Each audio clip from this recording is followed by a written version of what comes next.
तो hello everyone, उम्मीद है आप सभी ठीक होंगे। तो स्टूडेंट्स, आज की वीडियो में बात करेंगे क्लास 12th हिंदी इलेक्टिव काव्य खंड की पहली कविता।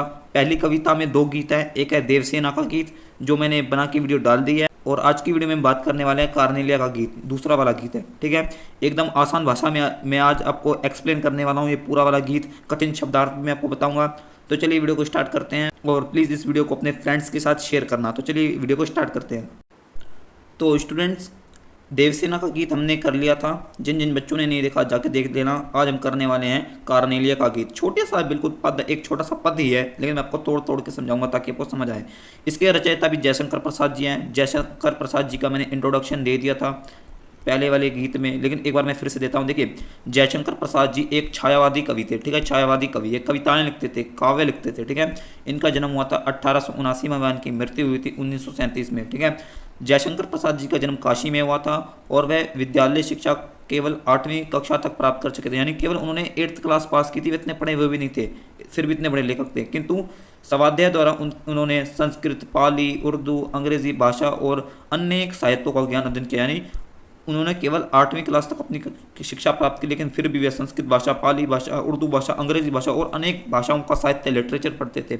और वे इतिहास, दर्शन, धर्मशास्त्र और वो इतिहास, पुरातत्व इत्यादि के विद्वान थे, यानी वो इन सब चीज़ों के भी ज्ञाता थे। ठीक है, आप यहीं तक पढ़ लीजिए उनके बारे में इंट्रोडक्शन, यानी उनके बारे में मेन जीवन में उनके क्या था वो हमने बता दिया। ठीक है, तो देख सकते हैं कि जयशंकर प्रसाद जी कितने महान व्यक्ति थे। ठीक है, मैंने एक बार फिर इनका इंट्रोडक्शन दे दिया है आपकी सुविधा के लिए।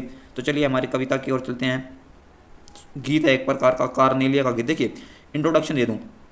कार्नेलिया का गीत जयशंकर प्रसाद के एक प्रसिद्ध नाटक चंद्रगुप्त से लिया गया है। ठीक है, देवसेना का गीत तो जयशंकर प्रसाद के एक प्रसिद्ध नाटक स्कंदगुप्त से लिया गया, ये वाला स्कंदगुप्त से देवसेना का गीत। लेकिन कार्नेलिया का गीत है ना, ये जयशंकर प्रसाद के एक प्रसिद्ध नाटक चंद्रगुप्त, वो वाला था स्कंदगुप्त और ये था चंद्रगुप्त, कार्नेलिया का गीत। ठीक है, चंद्रगुप्त नाटक से लिया गया है। ठीक है, तो चंद्रगुप्त नाटक से ये कविता ली गई है, ये गीत लिया गया है। मैं आपको क्यों बता रहा हूँ, क्योंकि आपको रट्टा नहीं मारना, पता रहना चाहिए कि जो आप पढ़ रहे हैं वो कहाँ से लिया गया है, किस चीज का अंश है, तो इसलिए बता रहा हूँ। देखिए, यह वाला गीत जयशंकर प्रसाद के एक प्रसिद्ध नाटक चंद्रगुप्त से लिया गया। ठीक है, चंद्रगुप्त में मतलब मेनली क्या होता है, सिकंदर राजा था ना, सिकंदर का एक सेनापति था, उसकी एक बेटी थी। ठीक है, सेनापति की एक बेटी थी कार्नेलिया। जब वो कार्नेलिया भारत आई तो उसने सिंधु नदी के तट पर खड़े होकर भारत की गौरव गाथा और प्राकृतिक सौंदर्य को देखती है। देखिए, जब सिकंदर भारत आया तो उसका सेनापति आया, सेनापति के साथ उसकी बेटी आई। जब उसकी बेटी सिंधु नदी है ना, वहां पर उसके तट पर खड़ी होती है, तो उस समय भारत बहुत सुंदर था। भारत प्राकृतिक रूप से बहुत सुंदर था। तो वह भारत की प्राकृतिक सुंदरता, भारत के लोगों के बारे में बताती है, तो वही इस कविता में दे रखा है। ठीक है, ये चंद लाइनें हैं, वो मतलब भारत की विशेषता बताती है इन चंद लाइनों में। तो चलिए इन चंद लाइनों को पढ़ते हैं जो कार्नेलिया ने भारत के बारे में कही थी। ठीक है, मैं दो दो तीन तीन लाइन करके पढ़ूंगा ताकि आपको समझ आए। अरुण यह मधुमेह देश हमारा, जहाँ पहुँच अनजान क्षितिज को मिले एक सहारा, तरस तामरस गर्भ विवाह पर नाच रही तरुषिका मनोहर। ठीक है, इसमें मैं आपको एक दो पहले मुश्किल वर्ड बताता हूँ। देखिए, एक शब्द आया है अरुण।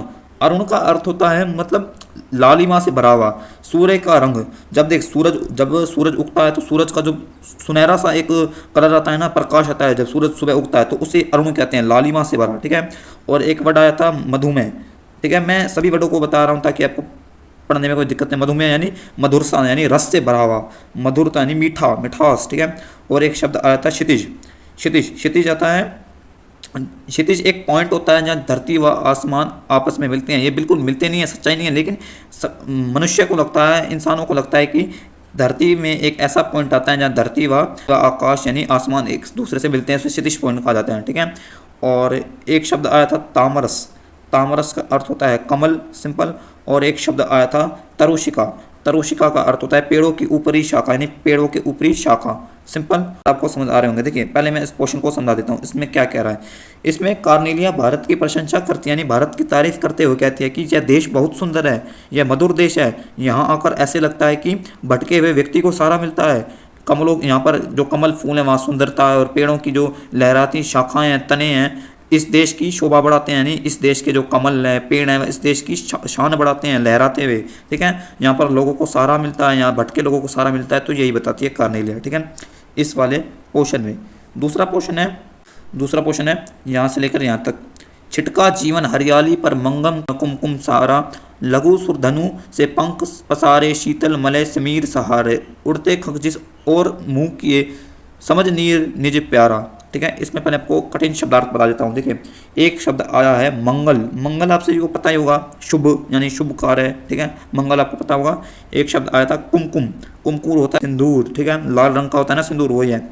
और एक शब्द आया था लघु सुरधनु। लघु सुरधनु ये रहा। ठीक है, लघु सुरधनु इसका मतलब होता है छोटा इंद्रधनुष, मिनी इंद्रधनुष, मिनी रेनबो। ठीक है, और एक शब्द आया था मलय समीर। मलय समीर का अर्थ होता है चंदन सुगंधित मीठी हवा, यानी मीठी हवा जिसमें रस हो, शुद्ध हवा, उसे मलय समीर कहते हैं। एक आया था खग यानी पक्षी। आपको पता ही होगा खग किसे कहते हैं, पक्षी। और एक शब्द आया था नीड़ जिसे कहते हैं घोंसला। ये रहा नीड़, इसका अर्थ होता है घोंसला। उम्मीद है आपको बाकी शब्द समझ आ रहे होंगे। देखिए, हमने यहाँ से लेकर यहाँ तक पढ़ा। इसमें कार्नेलिया कहती है भारत की हरियाली जीवन से भरपूर है, यानी भारत में हरियाली बहुत है, इस हरियाली में जीवन भरा हुआ है और शुभता का प्रतीक है। यानी भारत की जो हरियाली है यह लकी है, यह शुभता का प्रतीक है। यहाँ की ठंडी हवाएं मन को आनंदित कर देती है।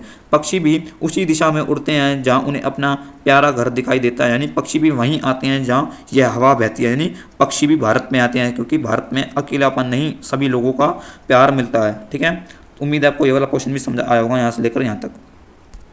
अब चलते हैं हमारे अगले क्वेश्चन की तरफ। अगला पद है बरसाती से लेकर मेरे तक। ठीक है, बरसाती आंखों के बादल बनते जहाँ भरे करुणा जल, लहरें टकराती अनंत की पार जहाँ किनारा, हेम कुंभ ले ऊषा सवेरे उभरती धूल खाती शुभ मेरे। ठीक है, पहले आपको पद में विभाजित कर देता हूँ।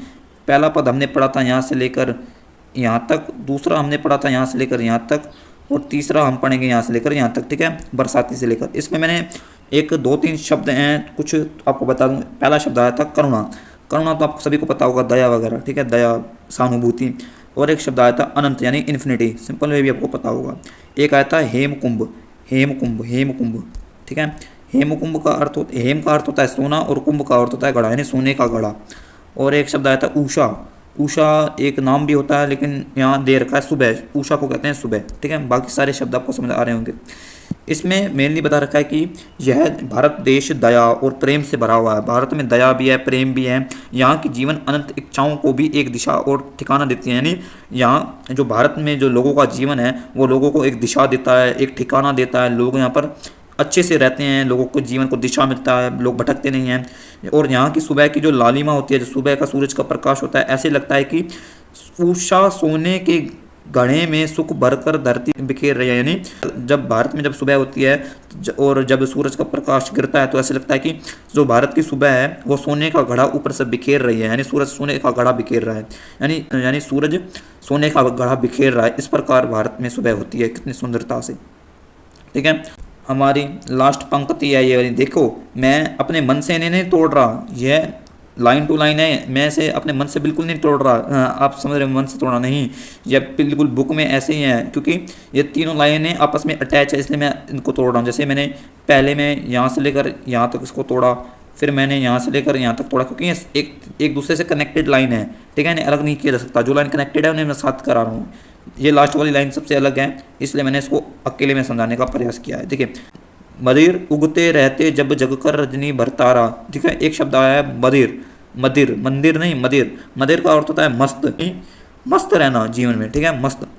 और एक शब्द आया था रजनी। रजनी का अर्थ होता है रात, रजनी यानी रात। ठीक है, इस पंक्ति का अर्थ है कि रात भर जगने वाले तारे सुबह के समय मानो उम्मीदें हो जाते हैं। कवि ने प्रकृति का बहुत सुंदर चित्रण प्रस्तुत किया, यानी रात के समय जो तारे होते हैं वो सुबह मानो उम्मीदें हो जाते हैं। यानी जो रात में भारत में तारे निकलते हैं वो सुबह, मतलब सुबह उम्मीदें यानी अपने नींद पूरी कर लेते हैं, ऐसे लगते हैं। ठीक है, मतलब कुल मिलाकर जो कार्नेलिया है वो भारत के नेचर, भारत की प्रकृति का बहुत सुंदर चित्रण करती है। और मतलब यही है, मतलब कार्नेलिया भारत की प्राकृतिक सुंदरता, हरियाली, दयालुता, शांति की प्रशंसा यानी उसकी विशेषता बताती है।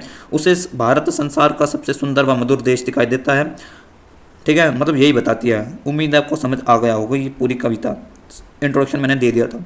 इसके कुछ प्रश्न उत्तर हैं कार्नेलिया के गीत के, अगर आपको चाहिए तो बता देना, मैं एक वीडियो बना दूंगा, सिंपल।